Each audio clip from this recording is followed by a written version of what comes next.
थोड़ा सा अगर हम आपके पॉलिटिकल बैकग्राउंड पर जाते हैं तो सबसे पहले आप बीजेपी में थी, उसके बाद आपने आम आदमी पार्टी में भी काम किया है और उसके बाद कांग्रेस, तो एक के बाद एक आपने पार्टियां बदली। तो उसका क्या कारण था और अभी आप कांग्रेस पार्टी से जुड़कर काम कर रही हैं, तो अभी कैसा आप महसूस करती हैं और पार्टी के काम से, पार्टी की विचारधारा से आप पूरी तरह सेटिस्फाइड हैं या नहीं हैं? ओके, बहुत अच्छा सवाल है और ये मुझे बताने की बहुत ज़रूरत भी है क्योंकि लोगों को बहुत सारी गलतफहमियां हैं। पहली चीज़ तो ये मैं बता दूं कि 2009 में जब हम एक कोर्ट केस लड़ रहे थे, मैंने कांग्रेस पार्टी को कुछ महीने के लिए ज्वाइन तब किया था, तो मेरा कांग्रेस से रिश्ता तब का है, अभी का नहीं है। दूसरी चीज़, यूपीए के दौरान हमें पेंशनेबल सर्विस दी सरकार ने और ये यूपीए ही थी जिसने पहली बार महिलाओं की एंट्री जो है वो फौज में की। तो हर तरह से जो कांग्रेस पार्टी है वो एक प्रोग्रेसिव पार्टी रही है। लेकिन जब मैं नौकरी छोड़ रही थी, मतलब क्या हुआ कि मैंने कोर्ट केस जीता, पेंशनेबल सर्विस पाई, कांग्रेस पार्टी से इस्तीफा दिया और दोबारा अपनी यूनिफॉर्म पहनी। और जब मैंने यूनिफॉर्म पहनी तो मैंने सोचा था पेंशन लेके मैं दोबारा पॉलिटिक्स में आऊंगी। पॉलिटिक्स में ही क्यों, एनजीओ भी तो खोल सकती थी, लेकिन नहीं, एनजीओ इसलिए नहीं कि जब हम एनजीओ खोलते हैं तो हमारा पूरा ध्यान उस एनजीओ को रन करने में चला जाता है। हम जिन लोगों को रखते हैं, हम सोचते हैं उनकी नौकरी न जाए, हम सोचते हैं हमको सही समय पे डोनेशन मिलता रहे, तो अल्टीमेटली जो हमारा मेन उद्देश्य है हम उससे भटक जाते हैं। लेकिन अगर इस देश की कोई पॉलिटिकल पार्टी जो सक्षम है वो मौका देती है तो क्यों नहीं, वहां से अगर आपका इरादा बहुत नेक है तो काम ज्यादा इफेक्टिवली हो सकते हैं। और सबसे ज्यादा मैं समझती हूँ कि पॉलिटिक्स एक ऐसा फोरम है जिसको गंदा हमने बना रखा है। अगर अच्छे लोग उसमें आते हैं और इस जज्बे के साथ आते हैं तो उसी फोरम से हम इस देश को बदल सकते हैं। तो ऐसा हुआ कि मैंने कांग्रेस पार्टी को दोबारा अप्रोच की 2017 में, जब मैं नौकरी छोड़ रही थी। लेकिन कुछ ऐसा हुआ, हो सकता है कि उनकी कुछ ऐसी परिस्थितियां रही हो, मुझे रिस्पांस नहीं मिले। जो लोग मुझे जानते थे उन्होंने मुझसे ठीक से बात नहीं की, या मैंने अपॉइंटमेंट मांगा तो नहीं दिया।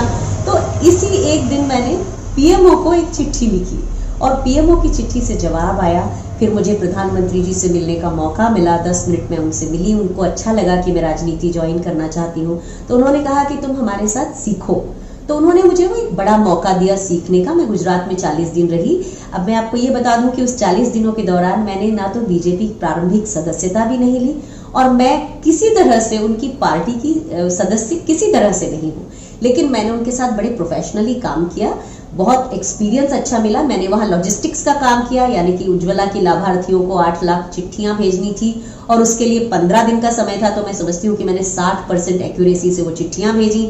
मैंने उनका एक कॉल सेंटर था, उसमें काम किया, एक मोटिवेटर और गाइड की तरह। इसकी रिपोर्ट मैंने अमित शाह जी को बना के दी और तब तक भी मैंने पार्टी ज्वाइन नहीं की थी। उन्होंने कहा हम आपके बारे में कुछ सोच रहे हैं। चूंकि विदिशा का माहौल, विदिशा में एक तरह का उन्माद मैं देखती हूँ कि धर्म को वो भारतीय जनता पार्टी से जोड़ते हैं। मैं धर्म के नाम पे मैं ये कहना चाहती हूँ कि मैंने गीता प्रेस गोरखपुर की किताबों से अपना सारा बचपन वो पढ़ा है, पुराण पढ़े हैं, मैंने भगवत गीता पढ़ी है और अपने जितने बड़े ग्रंथ हैं, महाभारत, रामचरितमानस, मैंने सोच से पढ़ा है। तो मैं नहीं समझती कि मेरे हिंदू धर्म का ताल्लुक किसी पार्टी से है।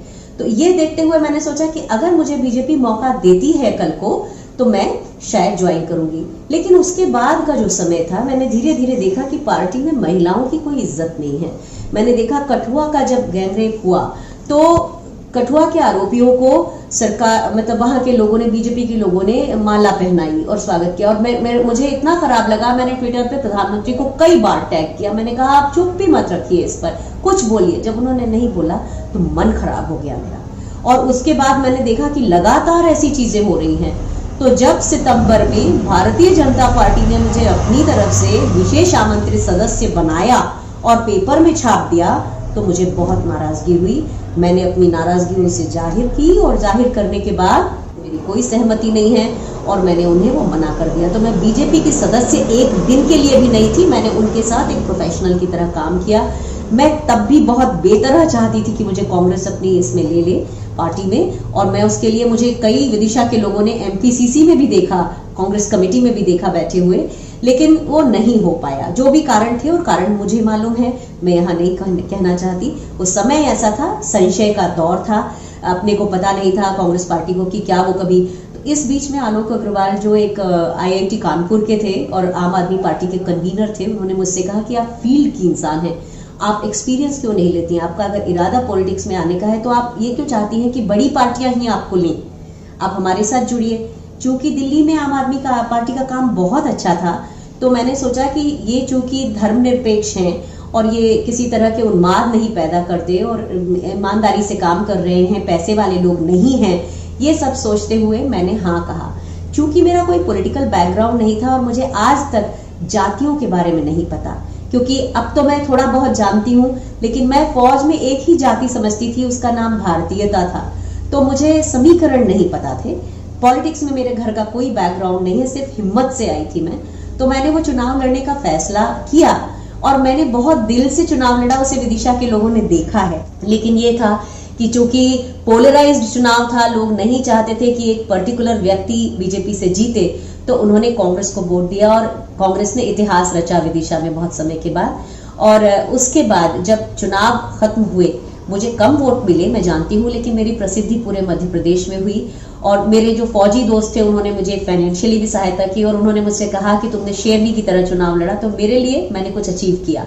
और लेकिन फिर मैंने विदिशा में बहुत कोशिश की मैं आम आदमी पार्टी की टीम खड़ी कर सकूं, लेकिन आने वाले 2 महीनों में कभी भी हमने कोई कोशिश की हो, कोई साथ नहीं आई टीम यहाँ पे। तो मुझे लगा कि किसी तरह का या तो हम समन्वय नहीं कर पा रहे हैं या मेरी कमी है। तो मैंने 6 फरवरी 2019 को आम आदमी पार्टी से इस्तीफा दिया।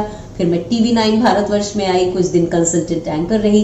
कुछ दिनों के बाद उस चैनल को किसी दूसरी पार्टी से संबंधित लोगों ने खरीद लिया, तो फिर वहाँ हमारा कॉन्ट्रैक्ट रिन्यू नहीं हुआ। और उसके बाद से मैं विदिशा दिल्ली के बीच में आती जाती थी। इंस्टीट्यूट्स में मेरे मैं सेमिनार्स देती थी, बच्चों को बताती थी कि किस तरह से करियर में वो जा सकते हैं। तो ये सारी चीज़ें चल रही थी। इस दौरान कोरोना आया और कोरोना के समय में चूंकि मेरा रक्षा विशेषज्ञ की तरह मुझे काफ़ी सारे ऑफर आए और मैंने उन मुद्दों पर जो हमारे चीन से रिलेटेड मुद्दे थे या हमारे जहाज़ों से रिलेटेड मुद्दे थे, उन पे काफ़ी कुछ बोला। तो यहाँ तक की जर्नी इस तरह से है पॉलिटिक्स से। और फिर इन्हीं दिनों मुझे कांग्रेस से एक फ़ोन आया दिल्ली से और उन्होंने मुझसे कहा कि आप हमारी पैनलिस्ट बनिए। तो तब से मैं पिछले 3 महीनों से मैं कांग्रेस पार्टी